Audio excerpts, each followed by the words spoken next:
இறைமகன் இயேசு கிறிஸ்துவின் இனிய நாமத்தில் உங்கள் அனைவரையும் வரவேற்பதில் நான் மிக்க மகிழ்ச்சி அடைகிறேன். அல்லேலூயா. கர்த்தருக்குள் பிரியமான தேவ ஜனமே, நாம் படைக்கப்பட்ட போதே தேவ சாயலின்படி படைக்கப்பட்டிருக்கிறோம். காரணம், நாம் தேவனோடு கூட பரலோக ராஜ்யத்தில் போய் வாழ வேண்டும் என்பது தேவனுடைய சித்தமாக இருக்கிறது. அல்லேலூயா. ஆமென். அப்ப பரலோக ராஜ்யம் போக வேண்டும் என்று சொன்னால் சில சட்ட திட்டங்கள் இருக்கிறது. அந்த சட்ட திட்டங்களை கடைபிடித்தால் மட்டுமே பரலோக ராஜ்யம் போக முடியும். அல்லேலூயா. அப்போ நாம் தேவனுக்கு பிரியமாய் வாழ வேண்டும். அல்லேலூயா. அவருடைய கட்டளைகளின்படி, கற்பனைகளின்படி, அவருடைய நீதியின்படி, அவருடைய சத்தியத்தின்படி வாழ நம்மை நாமே ஒப்பு கொடுக்க வேண்டும். அல்லேலூயா. இன்றைக்கு நம்முடைய தேவனாகிய கர்த்தர் கொடுத்திருக்கிறதான தலைப்பு, தேவனுக்கு பிரியமாய் வாழ்வது எப்படி? சொல்லுங்க. தேவனுக்கு பிரியமாய் வாழ்வது எப்படி? அல்லேலூயா. தேவனோடு கூட நாம் பரலோக ராஜ்யத்தில் போய் வாழ வேண்டும் என்று தேவன் சித்தம் வைத்திருக்கிறார். ஆனால் அந்த பரலோகம் போக இந்த பூமியிலே நமக்கு ஒரு பயிற்சி நடந்து கொண்டிருக்கிறது. ஆமென். இந்த பூமியிலே நமக்கு கொடுக்கப்பட்டிருக்கிற வாழ்க்கை ஒரே ஒரு வாழ்க்கை தான். நிறைய பேர் சொல்லுவாங்க, இந்த ஜென்மத்துல மனுஷனை பிறந்திருக்கிற, அடுத்த ஜென்மத்துல வேற ஏதாவது நாயோ காக்காவோ ஏதோ ஒன்று சொல்லுவாங்க. அதெல்லாம் பொய். அல்லேலூயா. நமக்கு கொடுக்கப்பட்டிருக்கிறது ஒரே ஒரு வாழ்க்கை. ஆமென். நாம் வாழ்கிற இந்த ஒரே ஒரு வாழ்க்கையை எப்படி வாழணும் அப்படின்னு சொன்னா, பரிசுத்தமா வாழணும், பரிசுத்தமா வாழ்ந்து காட்டணும், தேவனுக்கு பிரியமானபடி வாழ்ந்து காட்டணும். அல்லேலூயா. அப்பதான் பரலோக ராஜ்யம் போக முடியும். நான் வாழ்வது ஒரே ஒரு வாழ்க்கை, என் இயேசப்பா அதை பரிசுத்தமாக வாழ்ந்து காட்டணுமே. என்னை சீர்படுத்துங்க இயேசப்பா, என்னை ஸ்திரப்படுத்துங்க இயேசப்பா, என்னை பலப்படுத்துங்க இயேசப்பா அப்படின்னு சொல்லி இயேசப்பா கிட்ட நம்ம கேட்கும் பொழுது அவர் என்ன பண்ணுவாரு? அதற்கேற்ற நம்மை ஆயத்தப்படுத்துவார். அல்லேலூயா. அப்ப ஏன் பரிசுத்தமாய் வாழணும்? இந்த கேள்வி நல்லா இல்லை. பரிசுத்தமா வாழணும்னு சொல்லி நீ தானப்பா சொன்ன. இப்ப திரும்ப ஏன் பரிசுத்தமா வாழணும்னு சொல்லி கேட்டா எப்படி? ஆமென். அதாவது நம்மை அழைத்தவர் பரிசுத்தம் உள்ளவராய் இருக்கிறதை போல நாமும் பரிசுத்தமா இருக்கணும். 1 பேதுரு 1ஆம் அதிகாரம் 15வது வசனத்தை ஒரு வாசிங்க. 1 பேதுரு, உங்களை அழைத்தவர் பரிசுத்தராய் இருப்பது போல நீங்களும் உங்கள் நடக்கைகள் எல்லாவற்றிலையும் பரிசுத்தமாயிருங்கள், பரிசுத்தராயிருங்கள். அல்லேலூயா. 16வது வசனத்தை வாசிங்க. நான் பரிசுத்தர் ஆகையால் நீங்களும் பரிசுத்தராயிருங்கள். இதை சொன்னது யாரு? இயேசுப்பா. அவர் தான் பரிசுத்தர். அல்லேலூயா. அவர் தான் பரிசுத்தமுள்ள தேவன். அவர் தான் நம்மளை பரிசுத்தமா வாழ வைக்க முடியும். அதனாலதான் அவர்கிட்ட கேட்கணும். நான் வாழ்வது ஒரே ஒரு வாழ்க்கை இயேசப்பா, அதை பரிசுத்தமாக நான் வாழ்ந்து காட்டணுமே. அப்படி நான் வாழ்ந்து காட்டுவதற்கு என்னை சீர்படுத்துங்க, என்னை ஸ்திரப்படுத்துங்க, என்னை பலப்படுத்துங்க, என்னை பக்குவப்படுத்துங்க, என்னை நிலைநிறுத்துங்க, என்னை வழி நடத்துங்கன்னு சொல்லி அவர்கிட்ட தான் நம்ம கேட்கணும். அவர் தான் நம்மளை பரிசுத்தமா வாழ வைக்க முடியும். நான் பரிசுத்தமா வாழ்வேன், பரிசுத்தமா வாழணும்னு சொல்லி நம்ம யாராலையும் சொல்ல முடியாது. ஆனா அவர் நம்ம பரிசுத்தமா வாழ வைக்கிறதுக்கும் அவருடைய துணை இருந்தாதான். அவர் நம்மை பரிசுத்தமா வாழ்வதற்கு அவர் ஏற்கனவே பரிசுத்தராக இருக்கிறார். அல்லேலூயா. அப்போ இந்த வார்த்தைகளின்படி, இந்த வசனத்தின்படி பரிசுத்தமாய் வாழணும்னா நம் வாழ்க்கை முறையை சீர்படுத்தணும். அல்லேலூயா. தேவனுக்கு பிரியமாக வாழ உறுதி எடுத்து ஸ்திரப்படணும். என்ன பண்ணணும்? ஸ்திரப்படணும். கர்த்தருடைய அன்பிலும் தயவிலும் நாம் பலப்படணும். அல்லேலூயா. கர்த்தருடைய அன்பிலும் அவருடைய தயவிலும் நாம் பலப்பட வேண்டும். அதனால இப்ப இப்படி கேட்கணும். நம்முடைய வாழ்க்கையில சீர்படுவதற்கும் ஸ்திரப்படுவதற்கும் பலப்படுவதற்கும் நம்மை முழுவதும் இயேசுவின் கரத்துல ஒப்பு கொடுக்க வேண்டும். அப்படி ஒப்பு கொடுத்தா மட்டும்தான் நம்மை பரிசுத்தமாய் அவரால் நடத்த முடியும். அவரால் நடத்த முடியும். நாம் நடக்கணும்னா நம்ம ஒப்பு கொடுத்தா தான் நடக்க முடியும். அல்லேலூயா. அப்போ அவரிடம் இப்படி கேட்கணும். எப்படி கேட்கணும்? நான் வாழ்வது ஒரே ஒரு வாழ்க்கை என் இயேசப்பா, அதை பரிசுத்தமாக வாழ்ந்து காட்டணுமே. நான் வாழ்வது ஒரே ஒரு வாழ்க்கை என் இயேசப்பா, அதை பரிசுத்தமாக வாழ்ந்து காட்டணுமே. என்னை சீர்படுத்துங்க இயேசப்பா, என்னை பலப்படுத்துங்க இயேசப்பா, என்னை சீர்படுத்துங்க இயேசப்பா, என்னை சீர்படுத்துங்க இயேசப்பா, என்னை பலப்படுத்துங்க இயேசப்பா, என்னை பலப்படுத்துங்க இயேசப்பா. நான் வாழ்வது ஒரே ஒரு வாழ்க்கை என் இயேசப்பா, உனக்கு பிரியமாகவே வாழ்ந்து காட்டணுமே.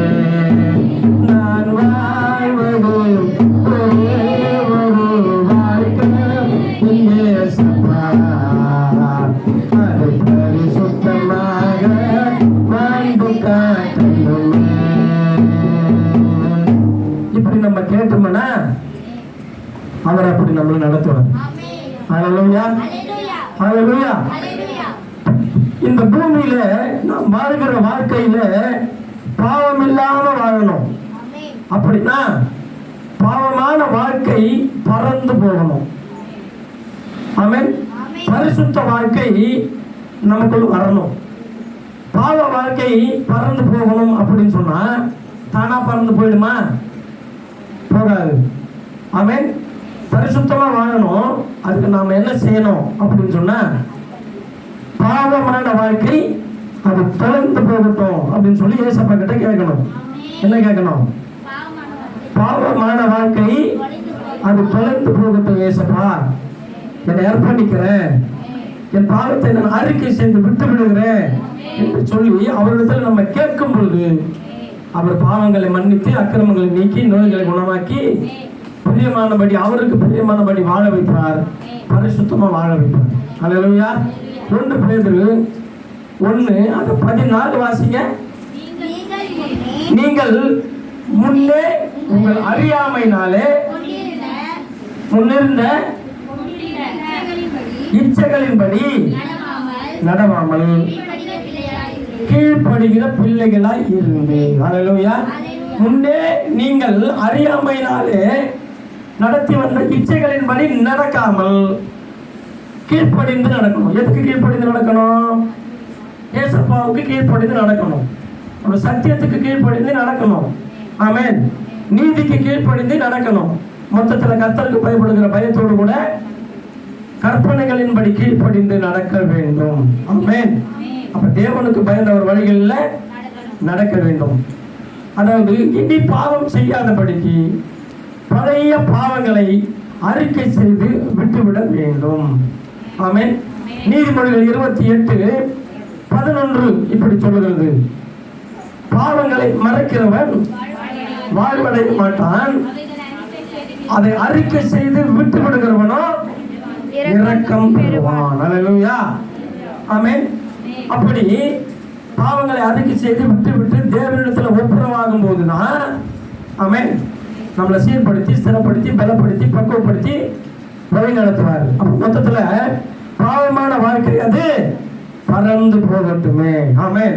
பாவமான வாழ்க்கை பறந்து போகணும்னா பாவங்களை அறிக்கை செய்யணும். பார்த்துட்டுமா? 2வது, சாபமான வாழ்க்கை அது தொலைந்து போகணும்.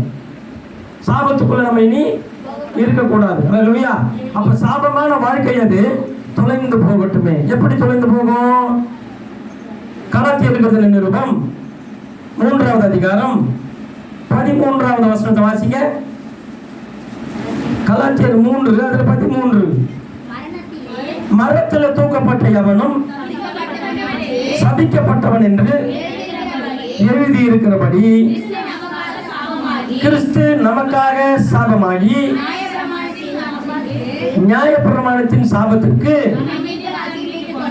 நம்மை நீங்களாக்கி மீட்டுக் கொண்டார். கரங்களை திட்டுவோமா? ஆமென். அப்ப இந்த சாபமான வாழ்க்கை தொலைந்து போயிடுச்சா இல்ல இனிமேதான் தொலைந்து போக போதா? இயேசுவின் நாமத்தினால அது தொலைந்து போயிடுச்சு. ஏன்னா அவர் நமக்காக சாபமாகி நம்மை அந்த சாபத்திலிருந்து நீங்களாக்கி விட்டார். அல்லேலூயா. அப்ப அந்த சாபமான வாழ்க்கை அது தொலைந்து போகட்டுமே. ஆனா திரும்பவும் சாபம் உள்ள வராதபடிக்கு நாம தான் எச்சரிக்கையா இருக்கணும். இல்லைன்னா சாபம் உள்ள வந்து மாட்டு வதச்சி செதைச்சி சின்ன பண்ண மாட்டிடும். அல்லேலூயா. அப்படி சாபத்திற்குள்ளே போகாதபடிக்கு சத்தியத்திலே நம்ம வாழ வேண்டும், பரிசுத்தத்தில் வாழ வேண்டும், நீதியில வாழ வேண்டும், கர்த்தருக்கு பயப்படுகிற பயத்தோடு கூட வாழ வேண்டும், சபை கூடுதலை விட்டுவிடாதபடிக்கு வாழ வேண்டும், ஜெபம் செய்து கொண்டே இருக்கணும். ஆமென். மொத்தத்துல கர்த்தருக்கு பயப்படுகிற பயத்தோடு கூட வாழ வேண்டும். அல்லேலூயா. அப்போ அந்த சாபமான வாழ்க்கை தொலைந்து போய் பரிசுத்தமான ஒரு வாழ்க்கை நிலைத்திருக்கும். அல்லேலூயா. அடுத்தது சத்தியத்தின் வாழ்க்கை, அது சாட்சியாய் மாறணும். ஆமென். நாம் சத்தியத்தில் நடக்கிறதான அந்த நடை மற்றவர்களுக்கு சாட்சியாய் மாறணும். அல்லேலூயா. ஆமென். அதாவது ஒரு இளமையை குறித்து ஒருவனும் உன்னை அசட்டை பண்ணாதபடிக்கு நீ எச்சரிக்கையாயிரு. நீ வார்த்தையிலும் நடக்கையிலும் அன்பிலும் ஆவியிலும் விசுவாசத்திலும் கற்பிலும் முன்மாதிரியாயிரு. அல்லேலூயா. இதுதான் சத்தியத்தில் நடக்கிறதான ஒரு நடக்கை. ஆமென்.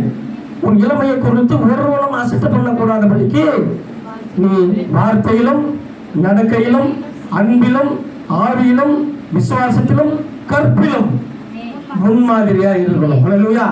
எது வரைக்கும் என்று சொன்னால் 13வது வசனம் இப்படி சொல்லுகிறது. 1 தீமோத்தேயு 4:13. நான் வரும் அளவும். ஆமென். ஏசப்பா வரும் அளவும் ஏசப்பா சொல்றாரு, நான் வரும் அளவும் வாசிக்கிறதிலும் புத்தி சொல்லுகிறதிலும் உபதேசிக்கிறதிலும் ஜாக்கிரதையாயிரு. இப்ப நான் உங்களுக்கு ஜாக்கிரதையோடு கூட திருவசனத்தை பிரசங்கித்துக் கொண்டிருக்கிறேன். நாம் எல்லோரும் சேர்ந்து கர்த்தருக்கு பிரியமானபடி வாழ்ந்து ஜாக்கிரதைப்பட வேண்டும். நானா இருந்தாலும் சரி, நீங்களா இருந்தாலும் சரி, யாரா இருந்தாலும் சரி. இப்படி இருந்தால் சத்தியத்தின் வாழ்க்கை சாட்சியாய் மாறும். தேவனுக்கு உண்மையுள்ள சாட்சியாய் நாம் வாழலாம். அல்லேலூயா. நாம் பேசுகின்ற வார்த்தையும், ஆமென், நாம் பார்க்கின்ற பார்வையும் எப்படி இருக்கணுமா? பரிசுத்தமாய் இருக்கணும். அல்லேலூயா. முதல்ல நாம் பேசுகின்ற வார்த்தை எப்படி இருக்கணும்னா, எபேசியர் 4:29 வாசிக்கலாமா? எபேசியர் 4:29. நாம் பேசுகின்ற வார்த்தை எப்படி இருக்க வேண்டும்? கெட்ட வார்த்தை யாராவது ஒருத்தரா வாசிங்க. கெட்ட வார்த்தை யாராவது ஒருத்தரா வாசிங்க. கெட்ட வார்த்தை ஒன்றும் உன் வாயிலிருந்து புறப்பட வேண்டாம். பக்தி விருத்திக்கு ஏதுவான நல்ல வார்த்தை உண்டானால் அவைகளை கேட்கிறவர்களுக்கு பிரயோஜனம் உண்டாகும்படி பேச வேண்டும். எத்தனை பேருக்கு நல்லா புரியுது? ஒருத்தர் வாசிக்கும் போது எல்லாரும் கவனமா கேளுங்க. ஆமென். போட்டாப்பட்டி போட்டீங்கன்னா நீங்க என்ன வாசிக்கிறீங்கன்றதே உங்களுக்கே தெரியாது. சரி, புரியுதா? அல்லேலூயா. நாம் பேசுகின்ற வார்த்தையும், அப்ப கெட்ட வார்த்தை உன் வாயிலிருந்து புறப்படலாகாதுன்னு சொல்லப்பட்டிருக்குது. ஆமென். இதை பார்த்துட்டோம். நம்ம பார்க்கின்ற பார்வையும், ஆமென், பார்க்கின்ற பார்வை லூக்கா எழுதின சுவிசேஷம் 11வது அதிகாரம் 34வது வசனத்தை வாசிங்க. கண்ணானது சரீரத்தின் விளக்காய் இருக்கிறது. உன் கண் தெளிவாய் இருந்தால் உன் சரீரம் முழுவதும் வெளிச்சமாய் இருக்கும். ஆமென். அப்ப உன் கண் ஆனது சரீரத்தினோட விளக்காய் இருக்கிறது. அப்ப நீ பார்க்கிற பார்வை யாரையும் இச்சையோடு கூட பார்க்க கூடாது, யாரையும் தவறான எண்ணத்தோடு கூட பார்க்க கூடாது, சலனத்தோடு கூட பார்க்க கூடாது. இச்சையாய் பார்க்கிறதான பார்வை பாவத்தை பிறப்பிக்கும் என்று சொல்லப்படுகிறது. அப்போ நாம் பேசுகின்ற வார்த்தையும் நாம் பார்க்கின்ற பார்வையும் பரிசுத்தம் உள்ளதாய் இருக்க வேண்டும். எத்தனை பேருக்கு புரியுது? அல்லேலூயா. உன் கண்ணானது சரீரத்தின் விளக்காய் இருக்கிறது. அப்போ அந்த விளக்கின் வழியில, அந்த வெளிச்சத்தின் வழியில நடந்து போக வேண்டும். ஆமென். மீறினால் பாவம் தலை தூக்க ஆரம்பித்து விடும். ஆமென். சாட்சி கெட்டு போகும். ஆமென். அப்போ இப்படியாக நல்ல நான் பேசுகின்ற வார்த்தையும் நான் பார்க்கின்ற பார்வையும் ஏசப்பா அது உனக்கு பிரியமானபடி இருக்கும். ஆமென். அப்படி பிரியமானபடி இருந்தால் நாம் தேவனுக்கு பிரியமானவர்களாக இருக்கலாம். தேவன் நம்மை பரிசுத்தப்படுத்துவார். ஆமென். அப்படி நாம் பரிசுத்தமான வழியில் நடக்கும் பொழுது, நீதியின் வழியில் நடக்கும் பொழுது, சத்தியத்தின் வழியில் நடக்கும் பொழுது, கர்த்தருக்கு பயந்தவர் வழிகளில் நடக்கும் பொழுது நாம் நம்முடைய நண்பர்களுக்கும் அன்பர்களுக்கும் சாட்சியாக வாழலாம். ஆமென். கர்த்தருக்கு சாட்சியாக வாழலாம், சுற்றி இருக்கிற ஜனங்களுக்கும் சாட்சியாக இருக்க முடியும். அல்லேலூயா. அப்போ என் நண்பர்களுக்கும் என் அன்பர்களுக்கும் சாட்சியாய் இருக்கணுமே. நம்ம எப்படிப்பட்டவர்களா இருக்கணும்? சாட்சியா இருக்கணும். தேவனுக்கு மாத்திரம் சாட்சியா இருக்க கூடாது, தேவனுக்கும் சாட்சியா இருக்கணும், மற்ற மனுஷர்களுக்கும் சாட்சியா இருக்கணும். இருந்தா இப்படிப்பட்டவர்களா இருக்கணும் அப்படின்னு சொல்லி மற்றவர்கள் நம்மை பார்த்து சாட்சி சொல்லணும். இதுவரைக்கும் அதாவது இயேசுவை ஏற்றுக்கொள்வதற்கு முன்பதாக இவருடைய வாழ்க்கை தாறுமாறா இருந்தது. ஆனால் இயேசுவை ஏற்றுக்கொண்ட பிறகு, சபைக்கு வந்த பிறகு, சத்தியத்தை கேட்டுக்கொண்டிருக்கிற பிறகு அவருடைய வாழ்க்கை பரிசுத்தமாக இருக்குதுன்னு சொல்லி நண்பரும் அன்பரும் மற்றவர்களும் நம்மை குறித்து சாட்சி சொல்ல வேண்டும். அப்படியானால் நம்மை காண்கிறவர்கள் நமக்குள் இருக்கிற இயேசுவை பார்க்க வேண்டும். இத்தனை பேருக்கு புரியுது? நம்மை காண்கிறவர்கள் நமக்குள் இருக்கிற இயேசுவை காண வேண்டும். ஆமென். நாம் இயேசுவை பிரதிபலிக்கிறவர்களாய் இருக்க வேண்டும். ஆமென். சொல்லுங்க, நம் இயேசுவை பிரதிபலிக்கிறவர்களாய் இருக்க வேண்டும். ஏன் என்றால் நாம் வாழ்வது ஒரே ஒரு வாழ்க்கை. ஆமென். அது இயேசுவுக்காய் பிரியமானபடி வாழ்ந்து காட்டணும். ஆமென். பாவமான வாழ்க்கையது பறந்து போகட்டுமே, மாய்மால வாழ்க்கையது பறந்து போகட்டுமே, பாவமான வாழ்க்கையது பறந்து போகட்டுமே, மாய்மால வாழ்க்கையது பறந்து போகட்டுமே,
அப்போ பாவமான வாழ்க்கையெல்லாம் பறந்து போகணும்னா, பரிசுத்தமா வாழணும்னா தேவனிடத்துல நம்ம அர்ப்பணிக்கணும். அர்ப்பணிக்காம எதுவுமே நடக்காது. இப்ப பாவமான வாழ்க்கை தொடர்ந்து போட்டா கர்த்தரை அர்ப்பணிக்கும் போது அவர் நம்மை சத்தியத்துல நடத்துவார். அல்லேலூயா. அடுத்தது பார்த்தீங்கன்னா, கோபமான வாழ்க்கை ஒழிந்து போகட்டுமே. அல்லேலூயா. நாம் யார் மேலேயும் கோபப்படாம சாந்தமாய் வாழ்ந்து காட்டணும். அதில் எத்தனை பேருக்கு புரியுது? நாம் யார் மேலேயும் கோபப்படாம சாந்தமாய் வாழ்ந்து காட்ட வேண்டும். யாக்கோபுக்கு எழுதின நிருபம் 1ஆம் அதிகாரம் 20வது வசனத்தை வாசிங்க. யாக்கோபு 1 அதுல 20. மனுஷனுடைய கோபம் தேவனுடைய நீதியை நடப்பிக்க மாட்டாது. ஆகையால் நீங்கள் எல்லாவித அழுக்கையும் கொடிய துர்குணத்தையும் ஒழித்துவிட்டு உங்கள் உள்ளத்தில் நாட்டப்பட்டதாயும் உங்கள் ஆத்மாவை ரட்சிக்க வல்லமை உள்ளதாயும் இருக்கிற வசனத்தை சாந்தமாய் ஏற்றுக்கொள்ளுங்கள். அல்லேலூயா. அப்ப கோபப்படாம யாரோடும் சமாதானம் உள்ளவர்களா இருக்க வேண்டும். ஆமென். அப்போ வசனத்தை சாந்தமாய் ஏற்றுக்கொள்ள வேண்டும். அந்த வசனம் நம்மை கோபப்படாதபடிக்கு ஆளுகை செய்யும். அல்லேலூயா. அப்போ வசனத்தை சாந்தமாய் ஏற்றுக்கொள்ளும் போது வேத வசனம் நம் கோபத்தை தணிக்கும். அப்பொழுது நாம் தேவனுக்கு பிரியமாக வாழலாம். தலைப்பின தேவனுக்கு பிரியமாய் வாழ்வது எப்படி, இதெல்லாம் நம்ம பார்த்துக்கிட்டு வந்துட்டு இருக்கோம். ஆமென். எரிச்சல் உள்ள வாழ்க்கை அது எரிஞ்சு போகட்டும். ஆமென். கோபம் வரும், எரிச்சல் வரும், பொறாமை வரும், எல்லாம் வரும். எல்லாவற்றையும் மேற்கொண்டு கொண்டே இருக்கணும். அல்லேலூயா. அப்ப எரிச்சல் உள்ள வாழ்க்கை அது எரிந்து போகட்டுமே. எபேசியர் 4:26 வாசிக்கலாமா? எபேசியர் 4:26. நீங்கள் கோபம் கொண்டாலும் பாவம் செய்யாதிருங்கள். சூரியன் அஸ்தமிக்கிறதுக்கு முன்னாக உங்கள் எரிச்சல் தனிய கடவுது. அல்லேலூயா. அப்ப யார் மேலேயும் நாம் எரிச்சல் அடைய போடவே கூடாது. ஆமென். எத்தனை பேர் நல்லா புரியுது?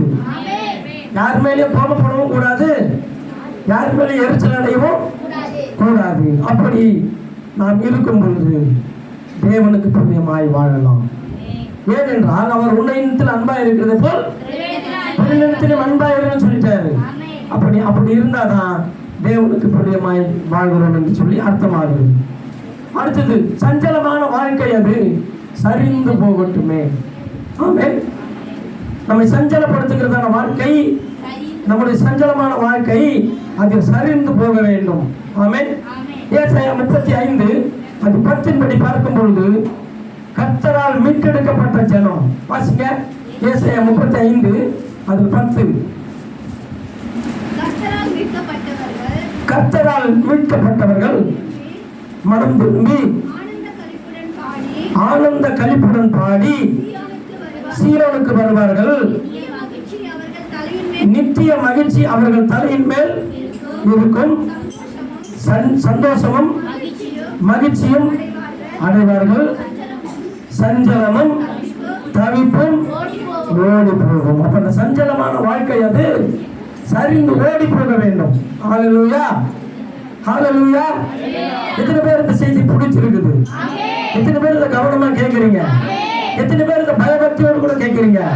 அப்போ கர்த்தருக்கு பிரியமானவர்களா இருப்போமானால் கர்த்தரால் மீட்டெடுக்கப்பட்ட ஜனம். நம்ம யாரு?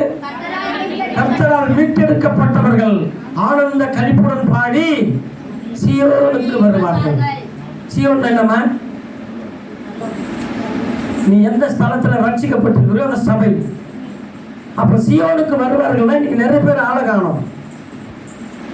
ஒரு வாரம் வந்தா அடுத்த வாரம் ஆளை காணும். ஆமென். கர்த்தரால் மீட்டெடுக்கப்பட்டவர்கள் ஆனந்த களிப்புடன் எப்போ சபை நடக்க போகுது, நான் எப்போ சத்தியத்தை கேட்க போகிறேன் அப்படின்னு சொல்லி ஆர்வத்தோடு கூட ஓடி வருவார்கள்.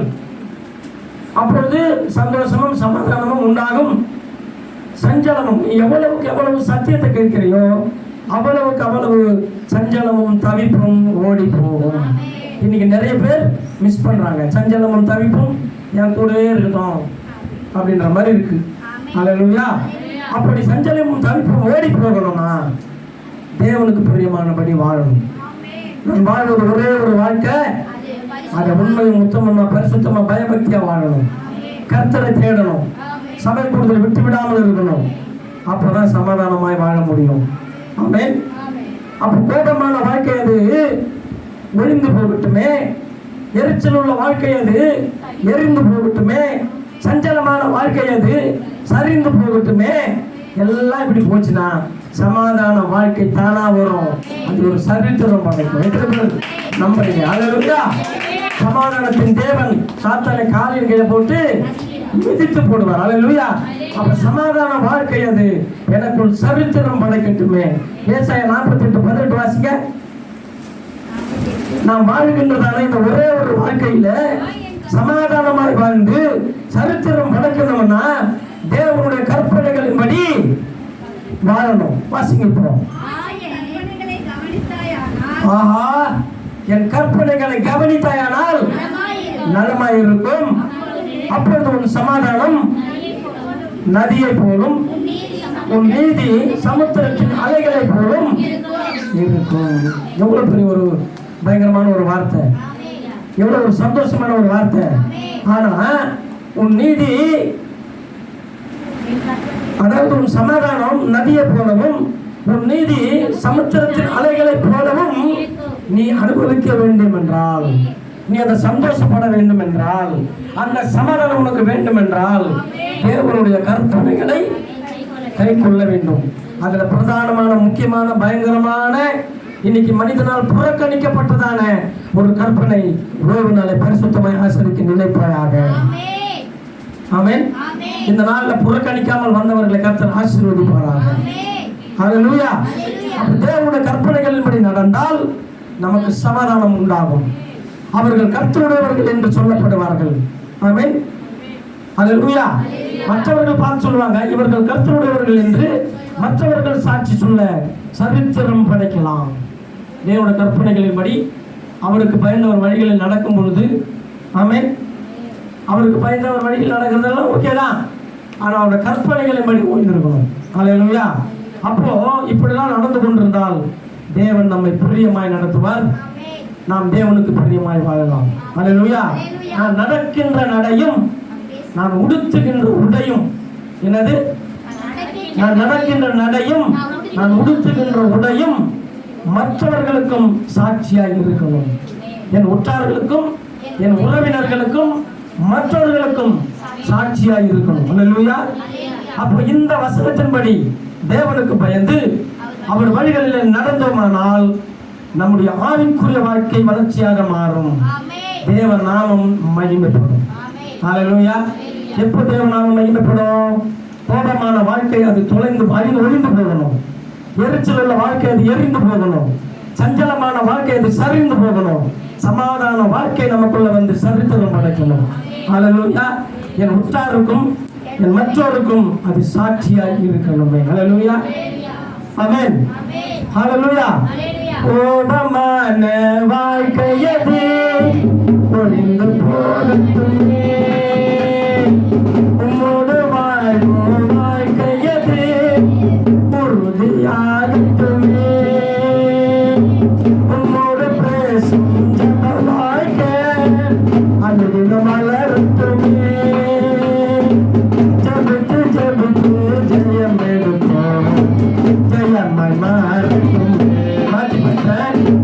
கோபமான வாழ்க்கையது ஒழிந்து போகட்டுமே, வெளிச்சம் உள்ள வாழ்க்கையது ஒழிந்து போகட்டுமே, சஞ்சலமான வாழ்க்கையது சரிந்து போகட்டுமே, சமாதான வாழ்க்கையது சரித்திரம் படைக்கட்டுமே, எனக்குள் சரித்திரம் படைக்கட்டுமே.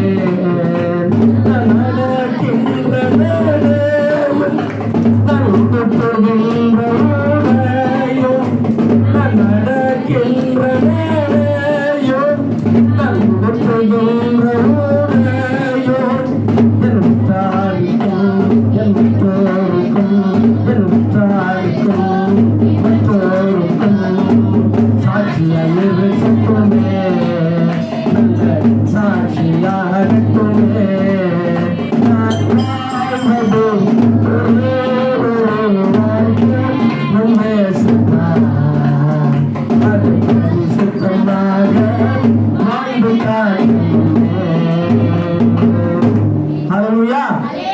கோபத்தை தணிச்சு எரிச்சலை ஓரங்கட்டி சஞ்சலமான வாழ்க்கை சரிந்து போக செய்து சமாதானமாய் வாழும் பொழுது, சரித்திரம் படைக்கும் பொழுது, தேவனுக்கு பிரியமாய் இருக்கும் பொழுது ஆவிக்குரிய வாழ்க்கை ஆட்டோமேட்டிக்கா வளரும். நம்முடைய ஆவிக்குரிய வாழ்க்கை ஆட்டோமேட்டிக்கா வளரும். ஆமென். எத்தனை பேர் அதை நம்புறீங்க? அப்ப ஆவிக்குரிய வாழ்க்கை அது வளர்ச்சி அடையட்டுமே, உம்மோடு வாழும் வாழ்க்கை அது உறுதியாகட்டுமே. அப்போ உன்னோடு கூட வாழும் வாழ்க்கை அப்படின்னா என்ன? ஏசப்பாவோடு கூட நம்ம வாழணுமா? நான் ஏசப்பா கூட எங்கே வாங்குறேன், எங்கள் வீட்டுக்கு இருக்கிறாரு, எங்கள் பசங்களாம் இருக்கிறாங்க, இப்படி தான் நான் வாழ்ந்துட்டு இருக்கிறோம். ஏசப்பா கூட நாங்கள் எங்கே வாழ்ந்துட்டு இருக்கிறோம் அப்படின்னு சொல்கிறீங்களா? எத்தனை பேர் அப்படி சொல்கிறீங்க? ஏசப்பா கூட நம்ம வாழணுமா? எப்படி? நல்ல கரங்களை தட்டுங்க. அவர் நமக்குள்ள இருக்கிறாரு. அப்போ அவரோடு கூட தான் நம்ம வாழ்க்கை வாழ்ந்துக்கிட்டு இருக்கிறோம். உண்மை தானே? இந்த கரங்களை நல்லா தட்டணுமே. ஹல்லேலூயா, ஹல்லேலூயா. அப்போ ஆவிக்குரிய வாழ்க்கை எது வளர்ச்சி அடையட்டுமே, உம்மோடு வாழும் வாழ்க்கை எது உறுதி ஆகட்டுமே. 1 யோவான் 1ஆம் அதிகாரம் 3ஆவது வசனத்தை வாசிங்க. 1 யோவான் 1ஆவது அதிகாரம் வெளிப்படுத்தின விசேஷம் பக்கத்துல எங்களுடைய ஐக்கியம், அதுல இருந்து வாசிப்பா. எங்களுடைய ஐக்கியம் பிதாவோடும் குமாரனாகிய இயேசு கிறிஸ்துவோடும் இருக்கிறது. ஹல்லேலூயா. அப்படின்னா அவரோடு கூட நாம ஒட்டி உறவாடி கொண்டிருக்கிறோம்னு அர்த்தம். நம்மோடு கூட அவர் ஒட்டி உறவாடி கொண்டிருக்கிறார்னு அர்த்தம். அப்ப உண்மையா, உத்தமமா, பரிசுத்தமா, பயபக்தியா, நீதியா வாழும்பொழுது அவர் நமக்குள்ளேயே நினைச்சிருப்பாரு. ட்ராக் மாறி போனோம்னா நம்ம விட்டு விலகி போயிடுவாரு. அப்படி விலகி போகாதபடிக்கு ஆவிக்குரிய வாழ்க்கை எது வளர்ச்சி அடையட்டுமே, உம்மோடு வாழும் வாழ்க்கை எது உறுதி ஆகட்டுமே. ஆவிக்குரிய வாழ்க்கையை வளர்ச்சி அடைய நாம் கர்த்தருக்குள் நிலைத்து இருக்க வேண்டும். எத்தனை பேர் நம்புறீங்க? எத்தனை பேர் அப்படி சொல்றீங்க? ஏசப்பா, என்னுடைய ஆவிக்குரிய வாழ்க்கை வளர்ச்சி அடைய உம்மோடு நான் உறுதியாய் நிலைத்திருக்க விரும்புகிறேன். ஆமென். அப்போ நம்முடைய வாழ்க்கை வளர்ச்சி அடைய கர்த்தருக்குள் நிலைத்திருக்க வேண்டும். கர்த்தர் நமக்குள்ள நிலைத்திருக்க வேண்டும். தேவனுக்கும் நமக்கும் எப்பொழுதும் ஒரு உறவு இருந்து கொண்டே இருக்க வேண்டும். அதற்கு அனுதினமும் அது வளர்த்து கொண்டே இருக்க வேண்டும். அப்பொழுதுதான் நமது வாழ்வு ஜெயமாய் மாறும். ஆமென். நம்முடைய ஆவிக்குரிய வாழ்க்கை, நமது ஆவிக்குரிய வாழ்வு பரிசுத்தமாய் மாறும், பயபக்தியாய் மாறும், தேவனுக்கு பிரியமானபடி மாறும். ஹல்லேலூயா. தேவன் நம்மில் பிரியப்படுகிறவராய் இருப்பார். அதனாலதான் சொல்றது, எங்களுடைய ஐக்கியம் பிதாவாகிய தேவனோடும் அவருடைய குமாரனாகிய இயேசு கிறிஸ்துவோடும் இருப்பதாக. ஹல்லேலூயா. அப்படின்னா அனுதினமும் ஜெபம் பண்ணணும். என்ன பண்ணணும்? தேவன் நமக்குள்ள, தேவனுக்கும் நமக்கும் இருக்கிற உறவு தொடர்ந்து நீடிக்கணும்னா நம்ம என்ன பண்ணணும்? அனுதினமும் ஜெபம் பண்ணணும், அனுதினமும் வேதத்தை வாசிக்கணும். ஆமென். பிறகு பரிசுத்தம் உண்டாகும். ஹல்லேலூயா. அந்த வேதம் படிக்க படிக்க படிக்க படிக்க படிக்க நமக்குள்ள பரிசுத்தம் உண்டாகும். ஏன்னா அது பரிசுத்தம் உள்ள ஒரு வார்த்தை, அது பரிசுத்த தேவனுடைய வார்த்தை. ஹல்லேலூயா. அப்ப அனுதினமும் நாம் ஜெபிக்க வேண்டும், அனுதினமும் வேதத்தை படிக்க வேண்டும். ஹல்லேலூயா. அப்பொழுது நம்ம வாழ்க்கையில தேவன் பிரதிபலிப்பார். நம்முடைய பிள்ளைகளுக்கும் சொந்த பந்தங்களுக்கும் அது பயபக்தியாய் மாறும். நம்ம கர்த்தருக்குள்ள பயபக்தியா நடக்கும் பொழுது நம்முடைய மனைவி பிள்ளைகளுக்கும் கணவன் பிள்ளைகளுக்கும் அது சாட்சியாய் மாறும். ஹல்லேலூயா. இயேசுவை ஏற்றுக்கொண்டவர்கள் நாம் உண்மை உள்ளவர்கள் என்று மற்றவர்கள் இயேசுவை ஏற்றுக்கொள்ளணும். ஹல்லேலூயா. நாம் உண்மை உள்ள சாட்சியாய் வாழ முடியும். அப்பதான் அப்படி உண்மையுள்ள சாட்சியாய் நாம் வாழும்போது நாம் வாழ்கிறதான இந்த ஒரே ஒரு வாழ்க்கையில தேவனுக்கு பிரியமாய் பரிசுத்தம் உள்ளவர்களாய் வாழ முடியும். எத்தனை பேர் விசுவாசிக்கிறீங்க? அப்பின்பு தேவன் வரும்பொழுது உண்மையாய் உத்தமமாய் பரிசுத்தமாய் பயபக்தியாய் தேவனுக்கு பிரியமானபடி நாம் வாழும்பொழுது அனுதினமும் ஜெபித்து அனுதினமும் வேதம் வாசித்து அவரோடு கூட ஐக்கியப்பட்டு கொண்டே இருப்போமானால் ஒரு நாள் அவர் திடீரென்று வருவார். இதோ சீக்கிரமாய் வருகிறேன். நேற்று பார்த்தோம் செய்தியை. ஆமென். அப்படி அவர் வரும் பொழுது அவரோடு கூட பரலோக ராஜ்யம் போகலாம். எனவே நாம் வாழ்கிறதான இந்த வாழ்க்கையில் ஏசப்பா என்ன பரிசுத்தமா மாத்துங்கப்பா கேட்கலாமா? ஹல்லேலூயா. எங்களை பரிசுத்தமா மாத்துங்கப்பா அப்படின்னு சொல்லி கேட்கணும். ஹல்லேலூயா. அப்படி கேட்கும் பொழுது நம்முடைய ஆவிக்குரிய வாழ்க்கை வளர்ச்சி அடையும். ஆமென். ஆவிக்குரிய வாழ்க்கையது வளர்ச்சி அடையட்டுமே, உம்மோடு வாழும் வாழ்க்கையது உறுதியாகும்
ஆமென்.